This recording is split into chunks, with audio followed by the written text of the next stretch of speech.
सत्य है, सबको यही सत्य है, राम नाम सत्य है। नमस्कार, जय मिथिला। एगो कल अनुभव के लिए कल हमार सबसे पैघ भैयारी छथि, हुनकर ससुर जी के देहांत भऽ गेलनि और भगवान श्री चरणों में हुनका स्थान देथिन।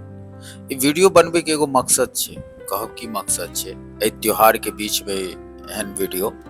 तो मकसद ई छै कि हम कल एगो अनुभव के लिए कि जीते जी माँ बाप के जते खुश हर चीज ख्वाहिश पूरा कऽ लेब ना, तो मृत्यु के बाद वो एहसास नहीं है। दोस्त, ए वीडियो के मकसद यह है कि कल एगो संस्कार में गेल छलहुँ और ई जे देखैत हेबनि वीडियो के में ई पुत्र छथिन और हिनकर भावना, हिनकर पीड़ा, हिनकर जे ओइ टाइम दर्द में बजै छलखिन, वो सब सुन के मन विचलित भऽ गेल। तो एगो अनुभव कल भेल कि नहीं, जिंदा जी जे छै से अहाँ हर एक पुण्य कऽ सकै छी। माँ बाप एहि दुनिया में ना बहुत पैघ अछि, ओहिसे पैघ हम नहीं बुझै छी किछो।